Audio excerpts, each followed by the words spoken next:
Yo crié a ese niño desde los 3 años de edad. Le di todo hasta el día en que escuché detrás de la puerta que planeaba violarme y matarme por mi pensión. En ese momento, la abuela que él conocía murió y nació la mujer que iba a hacer justicia. Hola, mis queridos y mis queridas. ¿Cómo están ustedes? Yo soy la doña Asira, tengo 78 años de edad y vivo aquí en Aguascalientes, en esta ciudadcita tranquila, donde el viento frío golpea la ventana y trae olor a tierra mojada. Nací en Zacatecas, también aquí en el estado, pero vine a Aguascalientes cuando me casé y aquí me quedé toda la vida.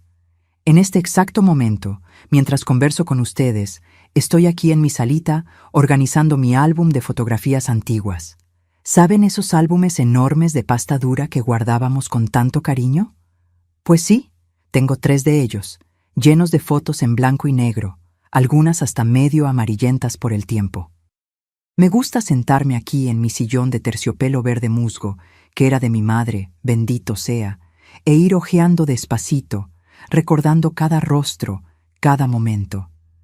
Hay foto de boda, de bautizo, de cumpleaños de mis hijos cuando eran pequeñitos. Hay foto de mi madre haciendo pan, de mi padre con el sombrero de paja en la milpa.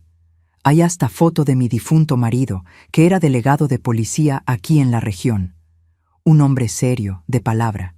Él falleció hace 22 años y dejó mucha nostalgia. Empecé a organizar estos álbumes después que me mudé a esta casita más pequeña, más acogedora, donde vivo sola ahora. Fue una forma de reconectarme con los recuerdos buenos, ¿saben? De recordar que la vida no siempre fue pesada, que hubo momentos de alegría, de risa, de abrazo apretado.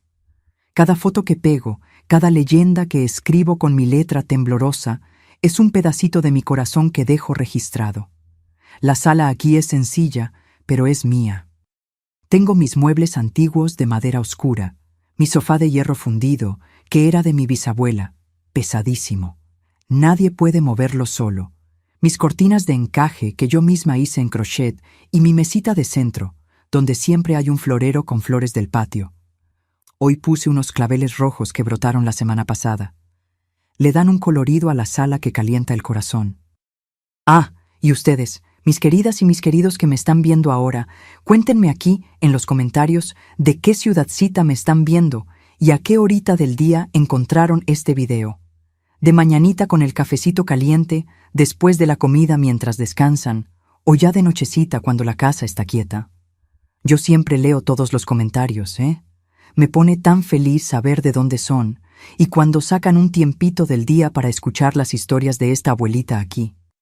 Cuéntenme. Vamos a crear una cadena de cariño. Y si todavía no están suscritos al canal, mi amor, dense clic en ese botoncito rojo ahí abajo y activen la campanita, porque cada semana traigo una historia nueva para ustedes. Historias de vida, de superación, de cosas que pasamos y que necesitan ser contadas.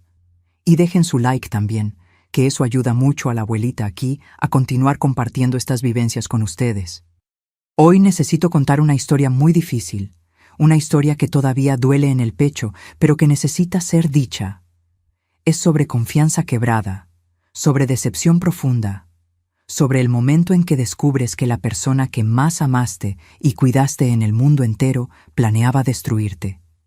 Es sobre mi nieto, el Bruno, el niño que crié como si fuera mi propio hijo, el niño que se transformó en mi peor pesadilla. Pero para que entiendan todo bien, necesito volver allá al principio. Necesito contar cómo empezó todo, cómo era mi vida antes de todo este dolor. Entonces, acompáñenme, que voy a compartir con ustedes cada pedacito de esta jornada. Yo nací en 1946, en un día frío de junio, allá en Zacatecas, una ciudad serrana donde el invierno es de helar los huesos. Mi padre se llamaba Lindolfo, un hombre trabajador de manos callosas, que cuidaba de una pequeña propiedad rural, donde sembrábamos papa, maíz y criábamos algunas vacas lecheras. Mi madre era la doña Hortensia, una mujer de fibra, de esas que despertaban antes que saliera el sol, para encender el fogón de leña y hacer pan casero para el desayuno. Éramos 5 hermanos. Yo era la segunda hija. Mi hermana mayor se llamaba Gersina, y después de mí vinieron los 3 muchachos, Osvaldo, Arlindo y el más chico, Teodoro. Nuestra casa era de madera, con piso de tabla corrida que rechinaba cuando pasábamos. Tenía una sala pequeña con una mesa larga, donde cabíamos todos, una cocina con fogón de leña que calentaba toda la casa en invierno, y 3 cuartos apretaditos donde dormíamos todos metidos debajo de edredones pesados hechos de retazos. Recuerdo el olor de la casa. Olor a humo de leña mezclado con pan horneando, con café colado en ese momento, con jabón de ceniza que mi madre hacía en el lavadero del patio. Recuerdo el ruido de las gallinas picoteando en el solar, del mugido de las vacas en la hora del ordeño, del canto de los pajaritos en los pinos que rodeaban nuestra propiedad. Mi infancia fue sencilla, pero fue feliz. No teníamos lujos, no teníamos juguetes comprados, pero teníamos abundancia de comida, teníamos cariño, teníamos libertad para correr descalzas en el potrero, para subir a los árboles, para jugar a la casita con muñecas de trapo que mamá cosía con sobras de tela. Yo y Gersina ayudábamos a mamá con los quehaceres de la casa desde pequeñitas. Lavábamos la ropa en el lavadero, tendíamos en el tendedero, barríamos el piso, pelábamos papa, escogíamos frijol. Mi padre era riguroso, pero era justo. Él siempre decía, quien no trabaja no come. Y trabajábamos, sí, señor. Pero después del trabajo, ¡ay, cómo nos divertíamos! Los domingos, después de la misa en la iglesita del pueblo, íbamos al río con los primos y los vecinos. Pescábamos charales, hacíamos picnic a la orilla del agua, jugábamos a las escondidas entre las piedras. Recuerdo una vez que yo tenía como 8 años y me caí al río tratando de agarrar un pescado. El agua estaba heladísima, era pleno invierno. Salí de ahí morada de frío, temblando como vara verde, y mi madre me envolvió en una cobija y me dio té de hierbabuena con miel. Se enojó conmigo, pero después se rió y dijo, «Eres terca igual que tu padre, niña». Y era verdad. Yo saqué la terquedad de mi padre y la fuerza de mi madre. Cuando tenía 10 años, empecé a ir a la escuelita rural. Quedaba lejos de casa. Íbamos a pie, llevábamos lonchera de comida en el morral. La maestra era la doña Ibonete, una señora delgadita que usaba lentes de marco grueso y que tenía una paciencia de santa para enseñar a los niños. Yo adoraba estudiar, adoraba leer, hacer cuentas, copiar las lecciones en el cuaderno con letra bien bonita. Mi sueño de niña era ser maestra también. Yo quería enseñar a otros niños, quería tener ese olorcito a gis, esa autoridad de quien sabe las cosas. Pero la vida tenía otros planes para mí. Cuando cumplí 12 años, mi padre se enfermó. Fue una enfermedad fea que lo fue consumiendo de a poco. El médico del pueblo dijo que era problema del pulmón, cosa de trabajar mucho en el frío, de respirar polvo de la cosecha. Mi padre luchó por 2 años, pero acabó falleciendo cuando yo tenía 14 años. Fue un golpe terrible para toda la familia. Mi madre quedó viuda con 5 hijos para criar y una propiedad rural para manejar. Nos unimos, trabajamos el doble, pero la vida se puso más difícil. Mi hermana Gersina, que era la mayor, acabó casándose luego con un muchacho de la región y se fue a la casa de él. Yo me quedé ayudando a mi madre con todo. Cuidaba de mis hermanos menores, cuidaba de la casa, ayudaba en la milpa. Mi adolescencia fue así: trabajo, responsabilidad, poco tiempo para soñar, pero yo no me quejaba, no. Yo sabía que era mi deber ayudar a mi familia. Fue en esa época cuando tenía unos 16 años que conocí a Baldomiro.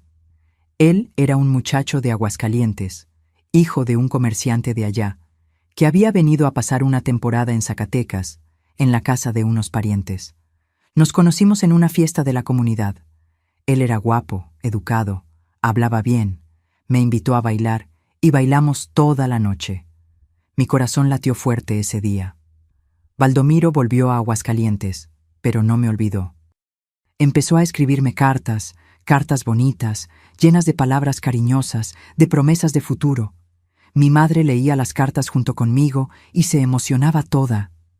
«Este muchacho es serio, Asira, te quiere de verdad», decía. Noviamos por correspondencia durante casi 2 años. Él venía a visitarme de vez en cuando, siempre trayendo regalo para mi madre y para mis hermanos. Conquistó a toda la familia y cuando cumplí 18 años me pidió en matrimonio. Mi madre lloró de alegría. Yo también lloré. Pensé que estaba realizando mi sueño de tener una familia, de construir una vida feliz. Me casé en enero de 1965.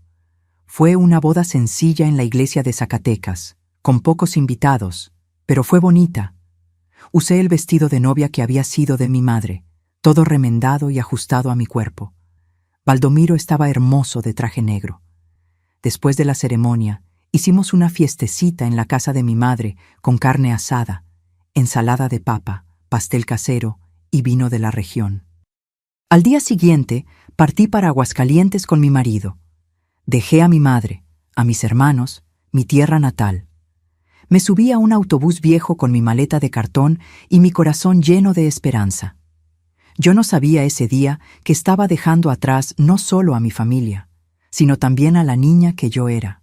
La vida que me esperaba en Aguascalientes me iba a transformar en otra mujer. Llegué a Aguascalientes con 18 años, recién casada, llena de sueños y expectativas. La ciudad era mucho más grande que Zacatecas, más movida, con calles pavimentadas, comercio grande, gente yendo y viniendo todo el tiempo. Baldomiro había rentado una casita sencilla, pero bonita, cerca del centro. Tenía 2 cuartos, sala, cocina y un patiecito en el fondo, donde luego me puse a sembrar unas plantitas de condimentos y flores. Al principio, todo parecía un cuento de hadas. Mi marido trabajaba como escribano en la delegación de policía.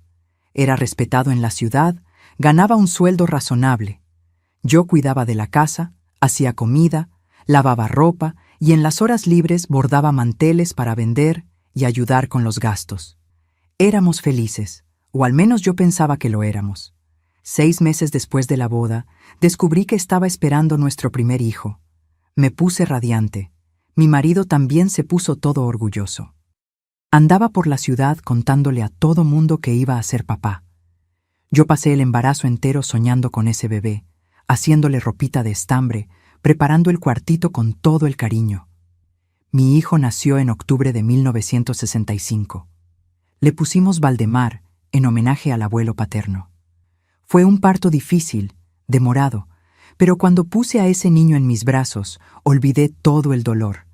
Era perfecto, pequeñito, con los ojitos oscuros del papá, los labios rosados. Mi corazón desbordó de amor. Crié a Valdemar con todo el celo del mundo. Lo amamanté, lo cuidé, lo protegí. Creció fuerte y saludable, un niño listo, de risa fácil, que adoraba jugar con carritos y jugar pelota en la calle con los vecinos. Mi marido, que había sido promovido a investigador de policía, vivía diciendo que el hijo iba a seguir sus pasos, que iba a ser policía también. Pero la vida, mis queridos, no siempre sigue el rumbo que planeamos. Cuando Valdemar cumplió 15 años, empezó a cambiar. Se puso rebelde, respondón. Pasaba el día en la calle con malas compañías. Baldomiro y yo tratamos de conversar, de dar consejos, pero él no nos escuchaba. Decía que éramos anticuados, que no entendíamos nada de su vida. A los 18 años, mi hijo ya estaba metido en cosas malas. Jugaba cartas por dinero, bebía de más, armaba pleitos en las cantinas. Mi marido, que en esa época ya era delegado, se sentía avergonzado. ¿Cómo es que el hijo de un delegado puede ser así?, decía con la voz cargada de decepción. Yo sufría callada. Rezaba todos los días, encendía vela a la Virgen de Guadalupe, le pedía que enderezara el camino de mi hijo, pero parecía que cuanto más rezaba, más se hundía Valdemar. A los 22 años ya tenía antecedentes en la delegación por pleitos y alteración del orden. Mi marido tuvo que usar su influencia para librar al hijo de la cárcel más de una vez. Fue en esa época, en medio de todo ese caos, que Valdemar conoció a Quiteria, una muchachita jovencita de la periferia, pobrecita, que trabajaba de sirvienta en una casa de familia. Ella era bonita, de ojos claros, pero tenía un modo asustado, de quien ya había sufrido mucho en la vida. Mi hijo se encantó con ella de una manera que yo nunca había visto. Parecía que ella era su tabla de salvación. Noviaron por algunos meses y luego Quiteria apareció embarazada. Mi marido se puso furioso. Quería que mi hijo asumiera la responsabilidad, que se casara con la muchacha como debe ser. Pero Valdemar no quería saber de matrimonio. Decía que no tenía dinero, que no estaba listo, que iba a asumir al hijo, pero no a la mamá. Acabó que Quiteria se fue a vivir a su casa sola, y Valdemar siguió viviendo con nosotros. Él iba a visitar La Panza, llevaba algo de dinero cuando tenía, pero no asumió de verdad. Yo fui a visitar a Quiteria algunas veces. Le llevé ropita de bebé, comida, medicina. La pobrecita vivía en una casita de madera con goteras, sin condiciones. Bruno nació en marzo de 1993. Un niñito hermoso, de ojos negros grandes, lleno de risitos en la cabeza. Yo me enamoré de ese nieto en el primer instante que lo vi, pero mi corazón también dolía, porque yo sabía que esa criatura iba a sufrir, que iba a crecer sin estructura, sin papá presente, en una casa sin condiciones. Traté de convencer a mi hijo que se responsabilizara, pero no quiso. Dijo que iba a ayudar financieramente cuando pudiera, pero que no iba a vivir con Quiteria, que no la amaba. Yo me indigné, pero ¿qué podía hacer? Mi hijo ya era hombre hecho, tomaba sus propias decisiones, por más equivocadas que fueran. Quiteria trató de criar a Bruno sola por 3 años. Yo ayudaba como podía, iba allá cada semana a llevar comida, ropa, a quedarme con el niño para que ella pudiera trabajar. Pero su vida era muy difícil. Ella trabajaba de sirvienta todo el día, volvía a casa agotada, casi no tenía tiempo de darle atención al hijo. Bruno quedaba abandonado, sucio, con hambre. A veces mi hijo continuaba en la vida mala. Ahora, además de jugar, se había involucrado con gente peligrosa. Debía dinero a agiotistas, andaba con bandidos conocidos. Mi marido ya no podía protegerlo más. Tu hijo va a terminar mal, Asira, me decía. Y yo no voy a poder hacer nada más cuando eso pase. Y fue exactamente lo que pasó. En una noche fría de junio de 1996, mi hijo fue asesinado. Recibió 3 balazos en el pecho en un ajuste de cuentas por deuda de juego. Encontraron su cuerpo tirado en un terreno baldío en la periferia. Mi marido fue quien tuvo que hacer el reconocimiento. Cuando llegó a casa de madrugada, con los ojos rojos, yo supe antes de que hablara. Mi hijo había muerto con apenas 30 años de edad. El velorio fue una tortura. Yo miraba ese ataúd y no podía creer que mi niño, ese que yo había arrullado en mis brazos, que había dado sus primeros pasos en mi sala, estaba ahí dentro, frío, sin vida. Lloré hasta no tener más lágrimas. Quiteria apareció en el velorio con Bruno, que acababa de cumplir 3 años. El niñito no entendía nada. Se quedaba preguntando, ¿dónde está mi papá? ¿Por qué está dormido en esa caja? Mi corazón se partió en 1000 pedazos. Después del entierro, Quiteria vino a hablar conmigo. Estaba desesperada. Dijo que no tenía condiciones de criar a Bruno sola, que apenas podía pagar la renta de la casita, que no aguantaba más. «Doña Asira, ¿la señora puede quedarse con él solo por un tiempo hasta que yo me organice?» Yo miré a Brunito. Era igualito a mi hijo. Tenía los mismos ojos, el mismo modo. Era el único pedazo de Valdemar que me quedaba. No lo pensé 2 veces. «Deja al niño conmigo, Quiteria. Yo lo cuido». Quiteria se fue ese mismo día. Prometió que iba a volver, que iba a buscar al hijo en cuanto consiguiera un empleo mejor, una casa mejor. Pero los días fueron pasando, las semanas, los meses, y nunca más apareció. Desapareció. Dejó a Bruno conmigo para siempre. Mi marido, que nunca había sido muy apegado a los niños, acabó aceptando al nieto en casa. «Pobrecito del niño, no tiene culpa de nada», decía. Y así, con 50 años de edad, yo volví a ser madre. Crié a Bruno como si fuera mi propio hijo. Crié a Bruno con todo el amor que tenía en el pecho. Él era un niño listo, de sonrisa amplia, que me llamaba abuelita, con una voz dulcecita que derretía mi corazón. Lo inscribí en una escuela particular buena. Pagué con el dinero de mi pensión y con unos trabajitos que hacía cosiendo para afuera. Mi marido, Baldomiro, ayudaba también, pero no tenía mucha paciencia con niños. Decía que ya había criado un hijo y que no quería pasar por eso de nuevo. Bruno creció consentido, lo confieso. Yo le daba todo: ropa buena, material escolar nuevo, tenis de marca. Todo lo que no pude darle a mi hijo, se lo daba a mi nieto. Pensaba que estaba compensando la ausencia de su mamá, la pérdida de su papá. Pensaba que estaba haciendo lo correcto, pero conforme fue creciendo, empecé a notar unas cosas extrañas. Mentía con una facilidad espantosa. Agarraba dinero de mi bolsa y lo negaba. Faltaba a clases y decía que había ido. Armaba problemas en la escuela y la culpa siempre era de los otros.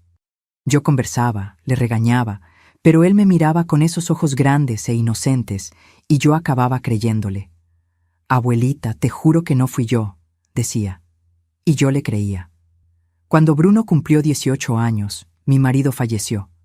Fue un infarto fulminante en la delegación, en medio del turno.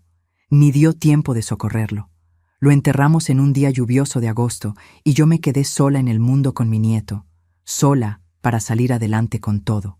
Bruno presentó examen para la universidad, pero no pasó. Dijo que iba a trabajar, que me iba a ayudar con las cuentas. Consiguió un empleo en una tienda de electrodomésticos, pero no duró 3 meses. Lo despidieron por faltas y llegadas tarde. Consiguió otro empleo en una gasolinera, pero tampoco duró. Siempre tenía una excusa. El patrón era pesado, los compañeros le tenían envidia, el sueldo era bajo. A los 20 años ya no trabajaba más. Vivía en casa, durmiendo hasta tarde, en el celular, jugando videojuegos. Yo lo mantenía con mi pensión de viuda de delegado, que no era mucho, pero alcanzaba para lo básico. Yo le pedía que buscara empleo, pero decía que estaba difícil, que iba a intentar la semana siguiente, que necesitaba tener paciencia con él. Y yo siempre tuve, porque él era mi nieto, el hijo que no tuve, el pedazo de mi Valdemar que quedó en este mundo. Yo no podía ser dura con él. Fue a los 22 años que Bruno empezó a desaparecer en las noches. Salía después de la cena y solo volvía de madrugada. Yo le preguntaba dónde había ido y decía que estaba con los amigos, platicando, tomando unas cervezas. Yo me preocupaba, pero no podía encerrar a un hombre adulto dentro de casa, ¿verdad? Las cosas fueron empeorando. Empezó a pedir dinero prestado. «Abuelita, préstame $500, te los devuelvo la semana que viene». Y nunca los devolvía. Descubrí que estaba frecuentando casas de apuestas, esas maquinitas electrónicas que envician a la persona. Lo confronté y juró que iba a parar, que había sido solo una vez, que no iba a volver a pasar, pero pasó de nuevo y de nuevo y de nuevo, hasta que un día me di cuenta que estaba faltando dinero en mi cartera. No poco, no. Faltaban $2,000 que yo había guardado para pagar la luz. Le pregunté a Bruno y lo negó con una cara dura que me dejó helada. «Yo no agarré nada, abuelita. La señora debe haber olvidado dónde lo guardó». Pero yo no había olvidado. Yo sabía exactamente dónde había puesto ese dinero, y él lo había agarrado. Mi propio nieto me estaba robando. Traté de conversar de nuevo, esta vez con más firmeza. Le dije que me estaba faltando al respeto, que yo no merecía ser tratada de ese modo después de todo lo que había hecho por él. Él me miró con un desprecio que nunca había visto antes y dijo: «Tú no hiciste nada del otro mundo, abuelita. Tú solo hiciste tu obligación». Aquello dolió más que cualquier cosa. Dolió porque era mentira. Yo no tenía obligación de criarlo. Podía haberlo dejado con la mamá, podía haberlo entregado al DIF, podía haberme lavado las manos, pero no lo hice. Yo asumía a ese niño como si fuera mi sangre, mi carne, y él me echaba eso en cara como si no valiera nada. Los meses fueron pasando y la situación solo empeoró. Bruno perdió el control con las apuestas. Empezó a deber a agiotistas, gente peligrosa de la ciudad. Recibí amenazas en el teléfono, gente tocando a mi puerta de madrugada, cobrando deudas de él. Yo, una señora de 76 años, siendo amenazada por delincuentes por las deudas de mi nieto. Pagué una deuda, después pagué otra. Usé el dinero que tenía guardado para una emergencia. Ese dinero que juntaba guardadito debajo del colchón hacía años. Pensé que eso lo iba a hacer entender la gravedad de la situación, que lo iba a hacer cambiar. Pero no lo hizo. Él solo se puso más cómodo porque sabía que la abuelita siempre iba a limpiar su desorden, siempre iba a pagar, siempre iba a perdonar. Empezó a tratarme mal.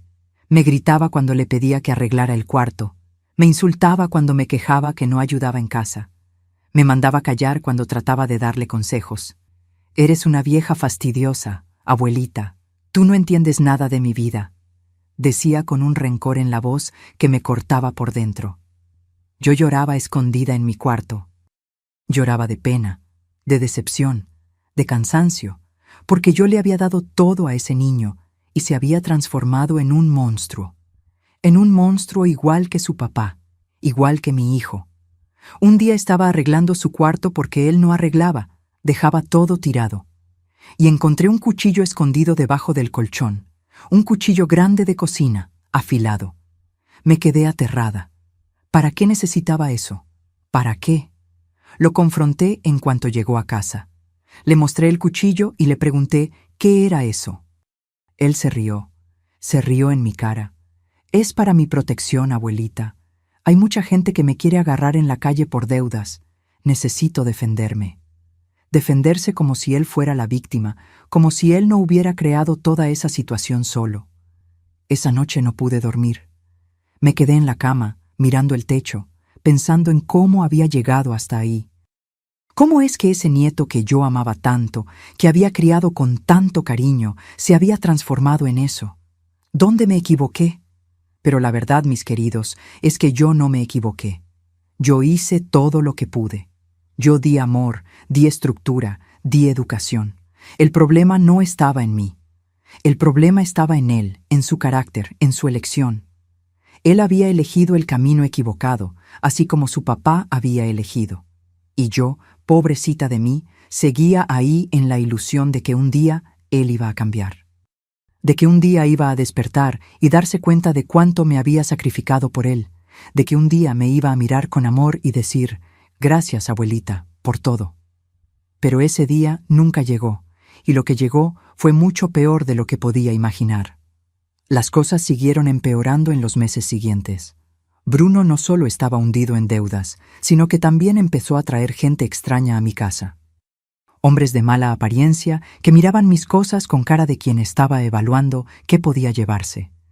Yo me sentía insegura dentro de mi propio hogar. Traté de conversar con él una vez más. Me senté con él en la mesa de la cocina un día que estaba más calmado y le dije, Bruno, mi hijo, esto no puede seguir así. Necesitas ayuda. Vamos a buscar un tratamiento para esta adicción. Vamos a hablar con alguien que entienda de estas cosas. Él me miró como si hubiera dicho la mayor tontería del mundo. Yo no necesito ayuda de nadie, abuelita. Solo estoy pasando por una mala racha. Muy pronto recupero todo lo que perdí y hasta me hago rico. ¿Rico? Hablaba de hacerse rico mientras me robaba, mientras me llenaba de deudas, mientras traía delincuentes a mi casa. Empecé a tenerle miedo. Miedo a mi propio nieto. Miedo de dormir en la noche y despertar con la casa siendo robada.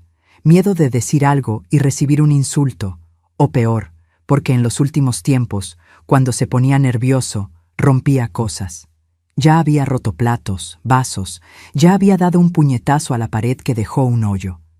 Yo vivía en un estado de alerta constante. Mi corazón vivía acelerado, no podía comer bien. Adelgacé, me quedé con la salud alterada. La doctora del centro de salud preguntó si estaba todo bien y yo mentí. Dije que sí, porque tenía vergüenza. Vergüenza de admitir que mi propio nieto, que yo había criado desde pequeñito, me estaba haciendo enfermar de preocupación y miedo. Hubo una noche que llegó a casa completamente alterado. No sé si había bebido, si había usado alguna droga, pero estaba fuera de sí. Gritaba solo, daba puñetazos en las paredes, pateaba los muebles. Yo me encerré en mi cuarto, con el corazón en la boca, rezando para que no rompiera la puerta. Al día siguiente, cuando desperté, encontré la sala toda revuelta.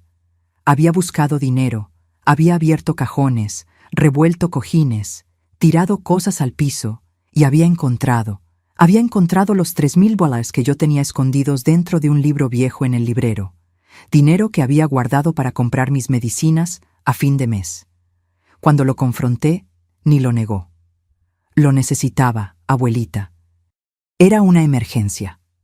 Emergencia para él, emergencia era pagar deuda de juego. No era comprar medicina para la abuelita que lo crió. Fue en ese periodo que empecé a tener pensamientos que me asustaban. Pensamientos sobre huir, sobre abandonar todo e irme. ¿Pero a dónde? Yo era vieja. No tenía más familia cercana. No tenía a dónde correr. Esa casa era todo lo que tenía. Y él lo sabía. Sabía que yo estaba atrapada ahí, que dependía de él tanto como él dependía de mí. Solo que la dependencia de él era financiera y la mía era emocional, porque por más que él fuera terrible, yo todavía amaba a ese niño. Todavía recordaba su carita con 3 años, llamándome abuelita, pidiéndome que lo cargara. Y ese recuerdo me atrapaba, me impedía tomar actitudes más drásticas, pero la gota que derramó el vaso todavía estaba por venir. Y cuando vino, cambió todo. Fue un domingo por la mañana que todo cambió. Un domingo caluroso de febrero, de esos en que el sol pega fuerte en las ventanas y el calor sofoca. Yo había despertado temprano, como siempre, y fui a hacer el café. Bruno todavía estaba durmiendo. Había llegado de madrugada de nuevo. Escuché cuando entró azotando puertas, murmurando solo. Preparé el café, hice un pastel sencillo de elote, puse la mesa. Pensé en despertarlo, pero desistí. Deja al niño dormir, pensé. Cuando despierte, platicamos con calma. Yo había decidido que necesitaba tener una conversación seria con él sobre la vida, sobre el futuro, sobre el respeto. Yo no podía seguir viviendo de ese modo, con miedo dentro de mi propia casa, siendo irrespetada por el nieto que crié. Como a las 10 de la mañana, lo escuché moviéndose en el cuarto. Lo escuché en el baño, después lo escuché yendo a la sala. No vino a la cocina. Se quedó ahí tirado en el sofá de hierro, en el celular.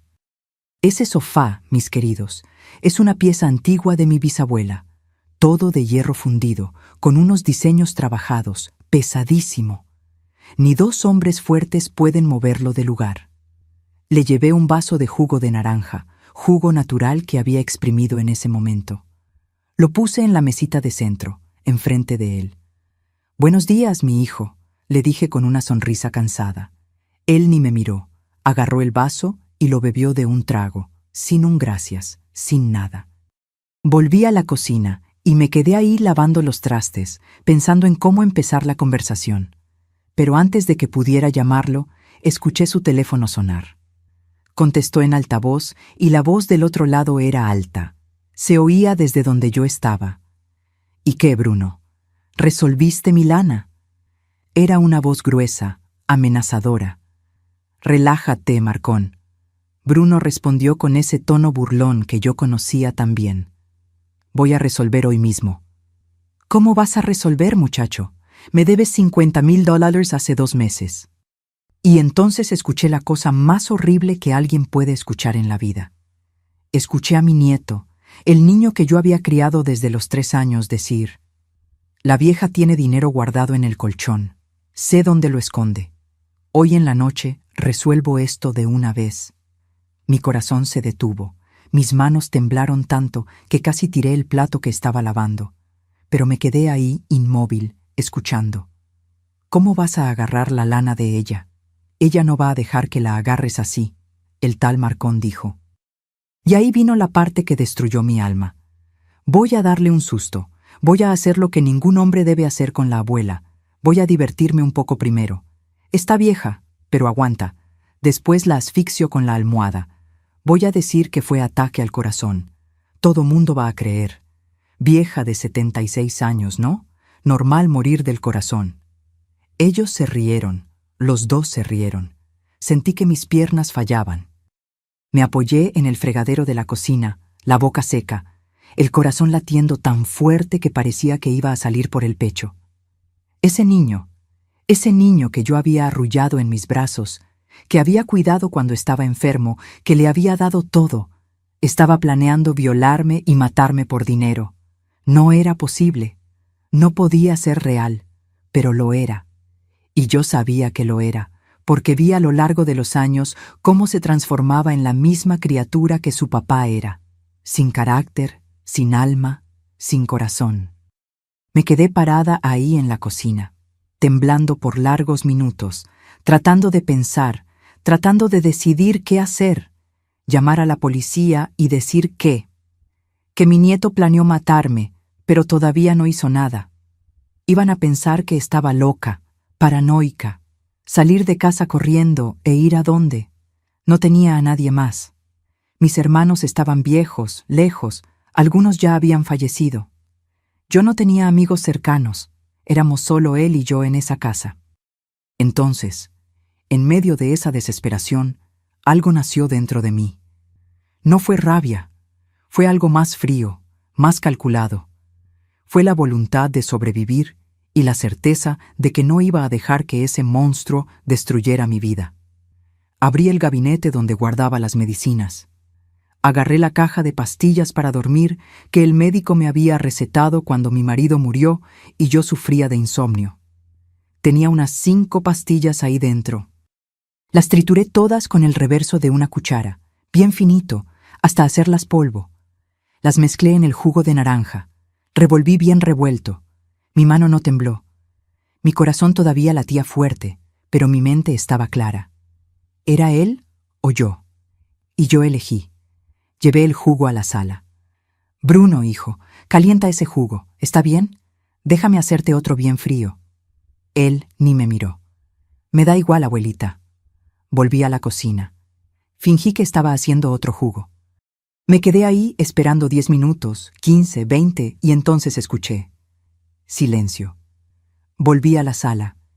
Él estaba caído en el sofá, la boca entreabierta, el celular resbalado de la mano, durmiendo pesado, muy pesado.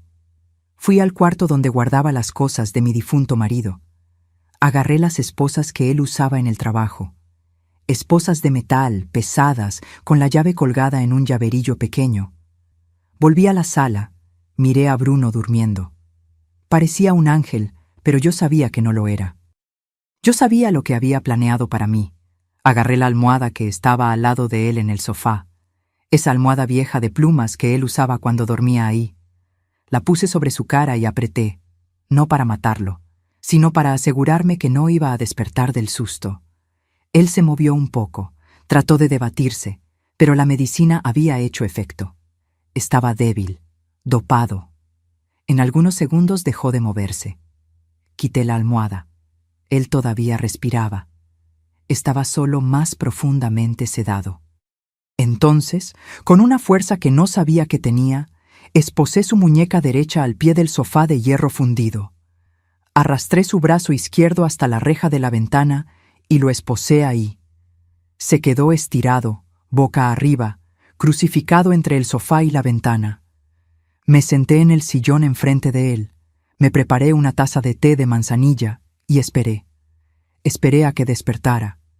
Esperé a que el monstruo abriera los ojos y se diera cuenta de que la presa se había convertido en cazadora.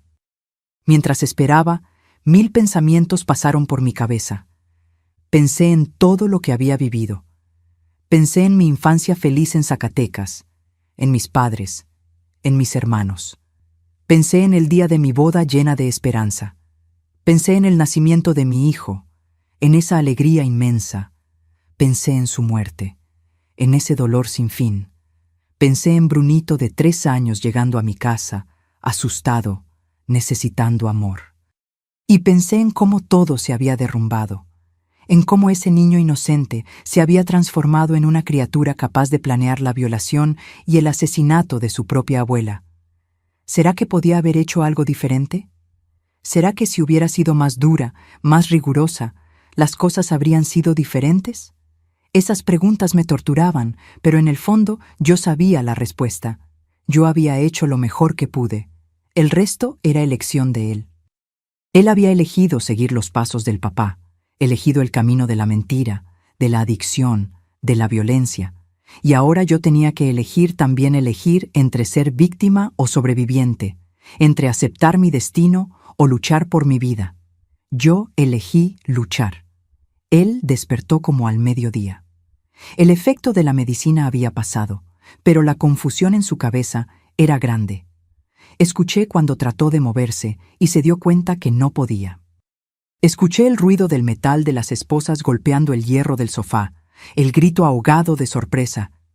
«¿Qué es esto?», gritó, jalando los brazos con fuerza. El metal le cortó la piel, dejó un hilito de sangre en la muñeca. «Suéltame, suéltame ahora». Yo no me moví. Me quedé sentada en mi sillón con la taza de té en la mano, mirando a la criatura en que se había transformado. «Buenos días, Bruno», dije con una calma que yo misma me sorprendí de tener. «¿Dormiste bien?». Él dejó de debatirse por un segundo y me miró. Sus ojos estaban desorbitados, llenos de rabia y miedo. «Vieja loca, ¿me drogaste? Suéltame ahora, o te juro que te mato». Tomé un sorbo de mi té. Estaba tibio, pero el sabor de manzanilla me calmaba. «Ya habías planeado matarme de todos modos, mi hijo», dije despacio. «Escuché todo. Escuché tu conversación con Marcón. Escuché lo que querías hacerme». Su cara cambió. Se puso blanco, después rojo, después blanco de nuevo. Abrió la boca, la cerró, la abrió de nuevo. Yo estaba bromeando, abuelita. Era solo plática. Yo nunca iba a hacerte eso». Negué con la cabeza. «No me mientas más, Bruno. Yo te crié. Sé cuando estás mintiendo. Y estabas hablando en serio.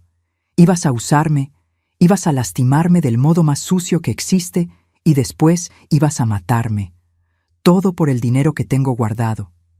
Él empezó a llorar, lágrimas gruesas bajando por su cara. «Abuelita, estoy desesperado. Debo mucho dinero. Me van a matar si no pago. No sabía qué hacer. ¿Y la solución era matarme?». Mi voz salió más alta de lo que quería. «Yo que te crié desde pequeñito, yo que renuncié a mi vida para cuidarte, yo que pagué tus deudas, tus escuelas, tu ropa, ¿la solución era destruirme?». Él gritó de vuelta. «Tú tenías obligación, eres mi abuela, tenías que cuidarme». Y ahí, en ese momento, entendí que no había salvación para él. Realmente creía eso. Creía que yo tenía la obligación, que todo lo que hice no valía nada, que él tenía derecho a quitarme la vida. «Yo no tenía ninguna obligación», dije despacio, mirándolo a los ojos. «Tu mamá te abandonó, tu papá murió por ser vago. Yo podía haberte dejado, pero no lo hice. Yo te amé, Bruno, te amé de verdad, y tú tiraste ese amor a la basura». Él empezó a gritar de nuevo, a debatirse, a insultarme con palabras horribles, palabras que nunca había escuchado dirigidas a mí. Pero yo no me alteré, porque en ese momento ese niño en el sofá ya no era mi nieto. Era un extraño peligroso. Me levanté del sillón y fui a la cocina. Volví con un plato de pastel de elote y un vaso de leche. Me senté de nuevo y empecé a comer bien despacio enfrente de él. «¿Tienes hambre?», le pregunté masticando. Él me miró con odio. «Dame comida, vieja desgraciada». «Desafortunadamente, tus manos están ocupadas», dije, metiendo otro pedazo de pastel a la boca.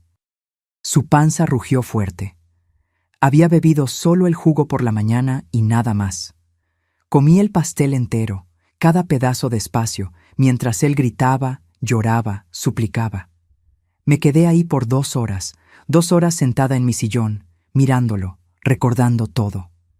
Recordando al niñito de 3 años que llegó a mi casa asustado, llamando a su mamá. Recordando las noches que pasé en vela cuando estaba enfermo. Recordando los abrazos, los «te amo, abuelita», las sonrisas, y recordando también la transformación, las mentiras, los robos, la falta de respeto y finalmente el plan horrible que había hecho. Durante esas 2 horas, él pasó por todas las fases. Primero fue la rabia. Gritó, insultó, me amenazó de todas las formas posibles. Dijo que cuando saliera de ahí me iba a hacer pagar, me iba a hacer sufrir, iba a acabar conmigo. Yo solo miraba, no respondía, lo dejaba agotarse. Después vino la negociación. Abuelita, podemos resolver esto. Suéltame y me voy, me salgo de tu vida. Nunca más me vas a ver, te lo prometo. Promesas. Él siempre fue bueno haciendo promesas y siempre fue mejor aún rompiéndolas. Después vino la desesperación. Abuelita, por favor, voy a cambiar. Te juro que voy a cambiar. Voy a buscar ayuda. Voy a trabajar. Te voy a pagar todo lo que te debo. Por favor, dame otra oportunidad. Otra oportunidad. Yo le había dado cientos de oportunidades y todas habían sido desperdiciadas. Y finalmente vino el intento de manipulación emocional. Abuelita, yo soy todo lo que tienes. Vas a quedarte sola, sola en el mundo. ¿Quién va a cuidarte cuando te enfermes? ¿Quién te va a hacer compañía? Me necesitas. Pero yo no lo necesitaba, no a esa versión de él. Prefería quedarme sola que vivir con miedo. Abuelita, por favor, dijo con la voz quebrada. Suéltame. Te prometo que voy a cambiar. Voy a buscar ayuda. Voy a trabajar. Nunca más te voy a faltar al respeto. Te lo juro. Lo miré y por un segundo, solo un segundo, mi corazón flaqueó.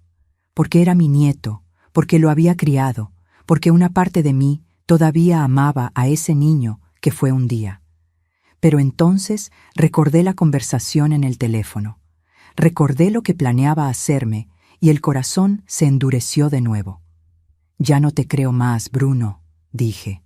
No creo más en tus promesas. Me engañaste por años, no me vas a engañar más. Me levanté del sillón y fui al cuarto. Agarré mi maleta vieja de viaje, esa de tela azul que usaba cuando iba a visitar a mi familia en Zacatecas. Empecé a meter ropa, solo lo necesario. Algunas mudas, mis documentos, mis ahorros. Mientras arreglaba la maleta, miraba los objetos del cuarto. La cama donde había dormido por tantos años con mi marido. La cómoda donde guardaba mi ropa. Las fotos en la pared. Toda una vida ahí. Y yo estaba dejando todo atrás, pero no tenía opción. Esa casa había sido profanada. Se había convertido en un lugar de miedo, de amenaza. Ya no era mi hogar, era mi prisión. Cuando volví a la sala con la maleta en la mano, él entró en pánico. «¿Me vas a dejar aquí, abuelita?» «No. Me voy a morir de hambre. Me voy a morir de sed. Por el amor de Dios». Puse la maleta cerca de la puerta. Volví hasta él. Agarré su celular que se había caído al piso durante la confusión y lo puse en la mesita de centro, lejos de su alcance, pero a la vista. «No te vas a morir», dije. «Yo no soy igual que tú. Yo no soy asesina». Fui hasta la puerta de entrada. La abrí. El sol afuera era fuerte, caliente. La calle estaba vacía, quieta. Era domingo. Todo mundo debía estar comiendo. Dejé la llave de las esposas en la delegación, dije, mirándolo una última vez. La dejé dentro de un sobre, junto con la grabación de tu conversación con Marcón. Grabé todo en mi celular. Sus ojos se desorbitaron. La policía va a recibir el sobre hoy en la tarde. Un conocido mío de la época de tu abuelo va a pasar por él. Van a venir aquí dentro de unas 4 o 5 horas llegan. Abuelita, no hagas esto. No me entregues a la policía. Me van a meter preso. Te mereces estar preso, dije. Planeaste violarme y matarme, Bruno. ¿Crees que iba a dejarte libre después de eso? Él empezó a debatirse de nuevo con una fuerza desesperada. El sofá era demasiado pesado, no se movió ni un centímetro. Las esposas cortaban sus muñecas, la sangre corría, pero él no paraba. Gritaba, berraba, lloraba. Agarré mi maleta, miré a la sala, esa sala donde había vivido tantos años, donde mi marido se había sentado en el sillón leyendo el periódico, donde mi hijo había jugado cuando era niño, donde mi nieto había visto caricaturas en mis piernas. Pero esa sala ya no era mía, esa casa ya no era mía, porque él había destruido todo. Hasta nunca más, Bruno, dije, y cerré la puerta. Escuché su grito haciendo eco, aún a través de la puerta de madera gruesa. Lo escuché gritando mi nombre, suplicando, llorando. Lo escuché gritar que me iba a buscar, que se iba a vengar, que iba a pagar por aquello. Pero yo no volví, no miré atrás, no flaqueé. Caminé hasta la parada del camión, 2 cuadras adelante. Caminé despacio, con mi maleta pesada en la mano, sintiendo el sol caliente en la espalda. La calle estaba vacía, las casas con las ventanas cerradas, nadie para ver a una señora vieja saliendo de casa con una maleta.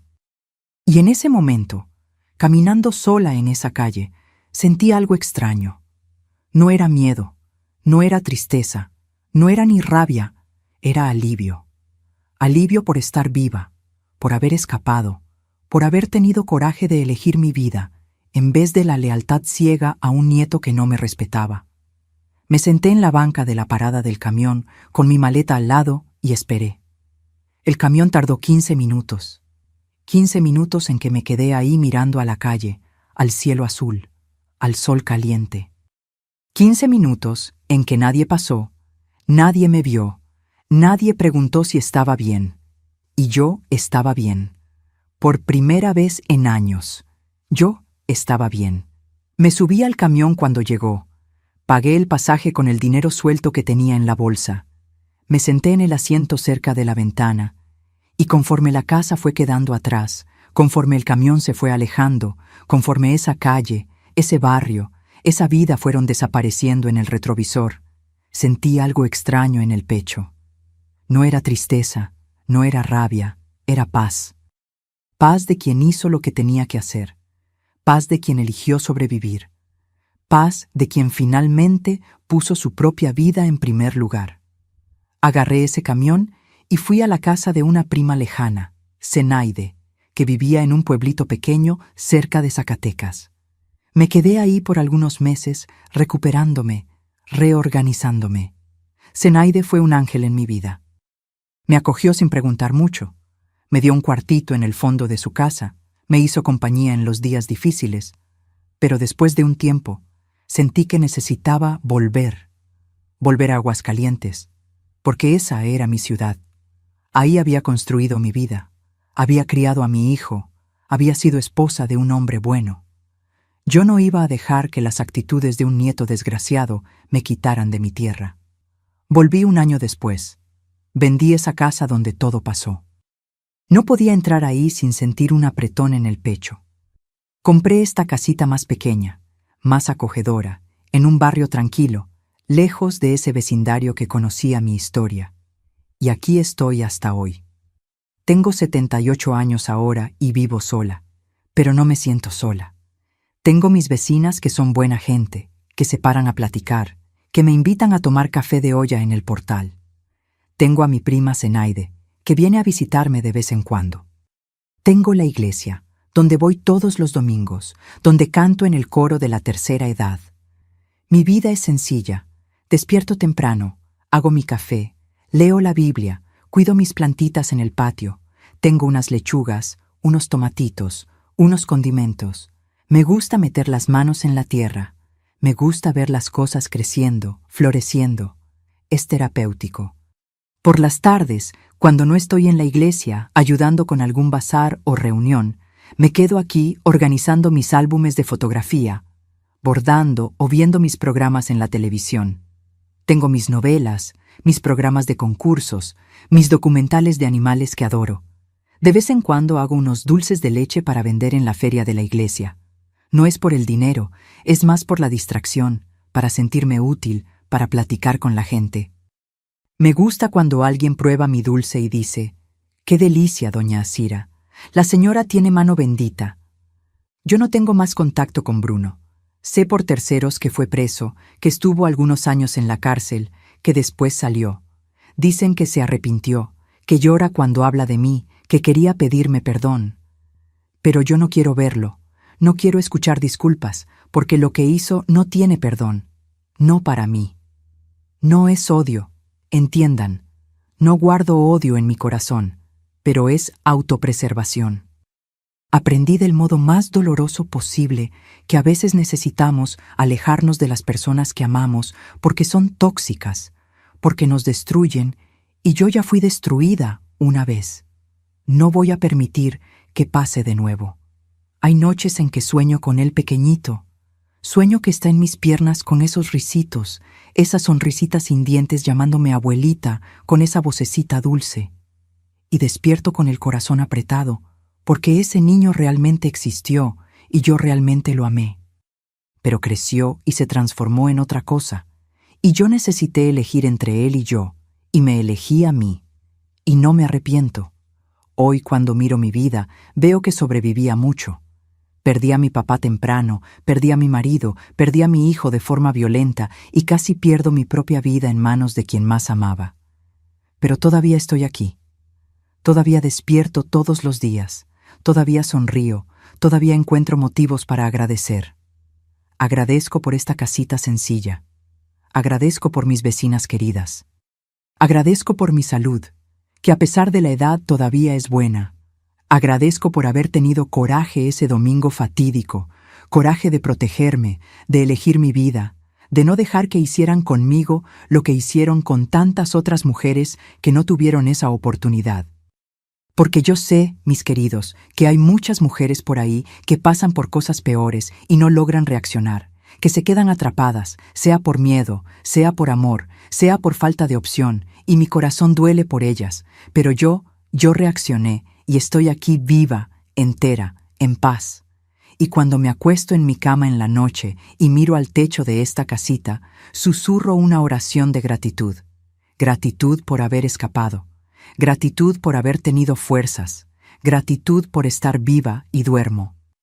Duermo tranquila, con la conciencia limpia, porque yo no hice nada malo.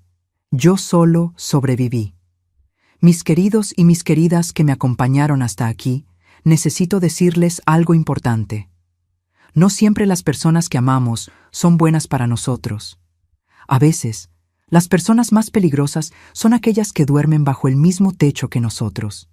Aquellas que cuidamos, protegimos, amamos con toda la fuerza del corazón. Y cuando nos damos cuenta de eso, duele. Duele de un modo que es difícil explicar, porque queremos creer que el amor es suficiente, que si damos amor, cariño, dedicación, la persona va a cambiar, va a mejorar, nos va a valorar. Pero no siempre es así. A veces la persona elige un camino que no podemos seguir, un camino de mentira, de manipulación, de maldad. Y cuando eso pasa, necesitamos tener coraje de decir, hasta aquí no voy más. Yo elijo mi vida. Yo elijo mi paz. Y no es egoísmo, no es falta de amor, es supervivencia, es respeto por uno mismo. Es entender que nosotros también merecemos vivir, merecemos ser felices, merecemos tener tranquilidad. Si estás en una situación parecida a la mía, si tienes a alguien en tu familia que te maltrata, que te usa, que te amenaza, sábelo. No estás obligada a aguantar.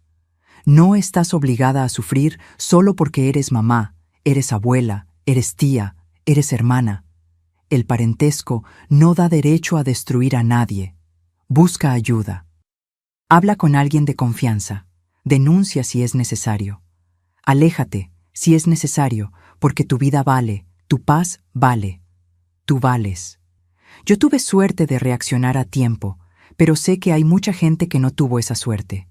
Muchas mujeres que fueron destruidas, que fueron asesinadas por gente de la propia familia, y mi corazón sangra por ellas.